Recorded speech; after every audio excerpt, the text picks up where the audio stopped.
তোমাদের সবাইকে আবারও আমার এই স্পোকেন ইংলিশ ক্লাসে স্বাগত। তো আজকের ক্লাসে আমরা শিখব নেপালের বর্তমান রাজনৈতিক যে পরিস্থিতি, সেই পরিস্থিতি সম্পর্কিত কতগুলো সেন্টেন্স, বাংলা সেন্টেন্সকে কিভাবে তোমরা ইংরেজিতে বলবে, সেই সঙ্গে আরো কয়েকটি সেন্টেন্স স্ট্রাকচারস রয়েছে প্রত্যেক ক্লাসের ন্যায়। তো মনোযোগ সহকারে ক্লাসটি প্রথম থেকে শেষ পর্যন্ত দেখার চেষ্টা করবে, আর পুরো ক্লাসটি দেখার পর যাদের ভালো লাগবে অবশ্যই ভিডিওটিতে একটি হাইপ করতে ভুলবে না। তো সর্বপ্রথম যেই কথাটি বললাম যে নেপালের বর্তমান রাজনৈতিক পরিপ্রেক্ষিতে কয়েকটি সেন্টেন্স এখানে লিখেছি, যে নেপালি জনগণ সরকারি সম্পত্তি ভাঙচুর করছে, ক্ষিপ্ত জনতা মন্ত্রীদের বাড়িতেও ভাঙচুর করেছে, পুলিশ ভাঙচুর আটকানোর চেষ্টা করছে। তো এই সেন্টেন্সগুলো আমরা কিভাবে বলবো? তো নেপালি জনগণ সরকারি সম্পত্তি ভাঙচুর করছে, এই যে প্রথম সেন্টেন্সটি প্রেজেন্ট কন্টিনিউয়াস টেন্সে রয়েছে, তো এই সেন্টেন্সটাকে আমরা কিভাবে বলবো? তো এখানে সাবজেক্ট নেপালি জনগণ, তো Nepali people are vandalizing, Nepali people are vandalizing government property. Nepali people are vandalizing government property, অর্থাৎ নেপালি জনগণ সরকারি সম্পত্তি ভাঙচুর করছে। তো এখানে যেই ভার্বটি ব্যবহার করেছি ভ্যান্ডালাইজ, তো এখানে প্রেজেন্ট কন্টিনিউয়াস টেন্সে ছিল, তো লিখেছি ভ্যান্ডালাইজিং। তো এই ভ্যান্ডালাইজ ভার্বটিকে ব্যবহার করে পরের সেন্টেন্সগুলো তৈরি করছি। তো এখানে ক্ষিপ্ত জনতা মন্ত্রীদের বাড়িতেও ভাঙচুর করেছে, মানে শুধু সরকারি সম্পত্তি ভাঙচুর করে নাই, মন্ত্রীদের বাড়িতেও ভাঙচুর করেছে। তো এই সেন্টেন্সটাকে আমরা কিভাবে বলবো? তো ক্ষিপ্ত জনতা, angry mob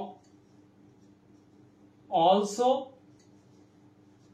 vandalized, angry mob also vandalized the houses of ministers. Angry mob also vandalized the houses of ministers. ক্ষিপ্ত জনতা মন্ত্রীদের বাড়িতেও ভাঙচুর করেছে। তো এই সেন্টেন্সটি আমি সিম্পল পাস্ট টেন্সে গঠন করেছি, এটাকে প্রেজেন্ট পারফেক্ট টেন্সেও গঠন করা যেতে পারে। তো পরের সেন্টেন্স, পুলিশ ভাঙচুর আটকানোর চেষ্টা করছে। তো এই যে সেন্টেন্সটি প্রেজেন্ট কন্টিনিউয়াস টেন্সে রয়েছে, এই সেন্টেন্সটাকে আমরা কিভাবে বলবো? তো এখানে পুলিশ ভাঙচুর আটকানোর চেষ্টা করছে। তো এখানে যে ভাঙচুর শব্দটি, এখানে কিন্তু সেন্টেন্সের মধ্যে ভার্ব হিসেবে ব্যবহার করা হয়নি, এটি একটি নাউন হিসেবে ব্যবহার করা হয়েছে। তো এই সেন্টেন্সটি কি রকম হবে? তো পুলিশ চেষ্টা করছে, police are trying to prevent, অর্থাৎ প্রতিরোধ করার চেষ্টা করছে বা আটকানোর চেষ্টা করছে, police are trying to prevent vandalism.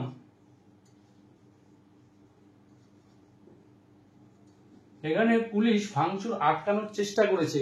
তো এখানে ভ্যান্ডালাইজ ভার্বের যে নাউন ফর্ম ভ্যান্ডালিজম, যার অর্থ শুধু ভাঙচুর, ভাঙচুর করা না। তো এই সেন্টেন্সটাকে আমরা বলবো police are trying to prevent vandalism, অর্থাৎ পুলিশ ভাঙচুর আটকানোর চেষ্টা করছে।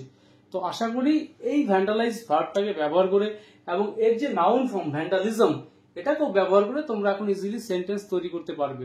তো এরপর আরেকটি সেন্টেন্স স্ট্রাকচার রয়েছে, যে আমি ফাঁদে পা দিতে চাই না, সে এইবার ফাঁদে পা দিবে। খুবই কমন এই কথাগুলো।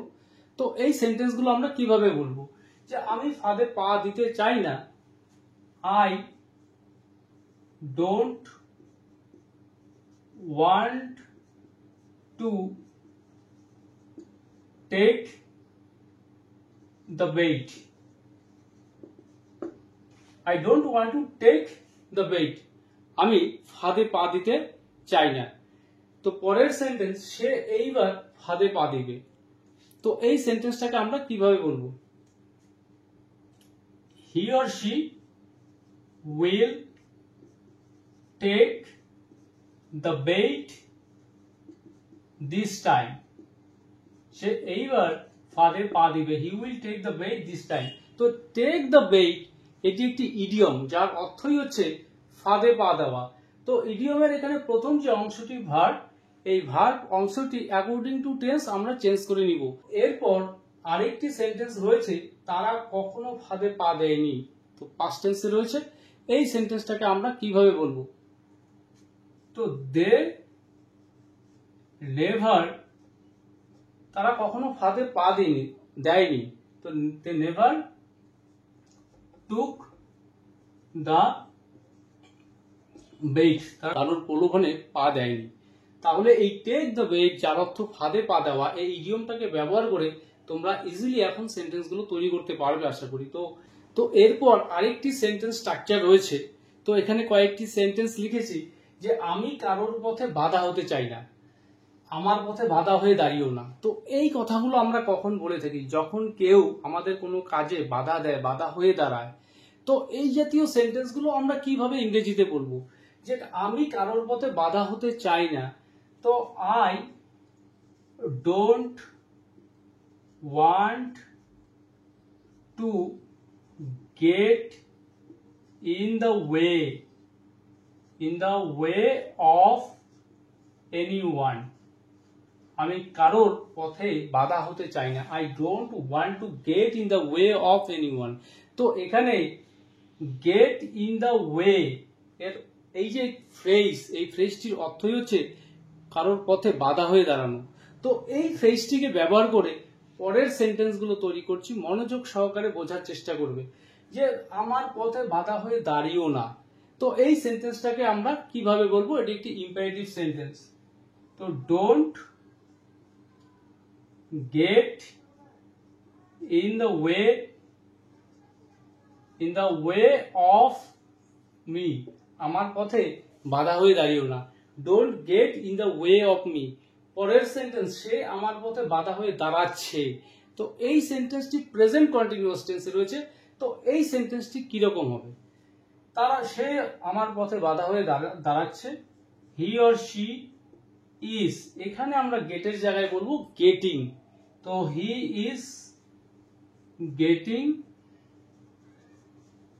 In the way of me, সে আমার পথে বাধা হয়ে দাঁড়াচ্ছে। He is or she is getting in the way of me, সে আমার পথে বাধা হয়ে দাঁড়াচ্ছে। তো পরের সেন্টেন্স, তুমি তার পথে বাধা হয়ে দাঁড়িয়েছিলে। তো এটা অতীতের বিষয়, পাস্ট টেন্সে রয়েছে। তো এই সেন্টেন্সটা কিরকম হবে? তো তুমি দাঁড়িয়েছিলে বাধা হয়ে। ইউ, এখানে আমরা গেটের জায়গায় বলবো got. You got in the way of him, তুমি তার পথে বাধা হয়ে দাঁড়িয়েছিলে। You got in the way of him বা হার। তো আজকের ক্লাসে এই যে সেন্টেন্স স্ট্রাকচারগুলো দেখালাম, এই সেন্টেন্স স্ট্রাকচারগুলো বুঝতে কোথাও কোনো অসুবিধা হলে, কোনো প্রশ্ন থাকলে তোমরা অবশ্যই কমেন্ট করে জানাবে।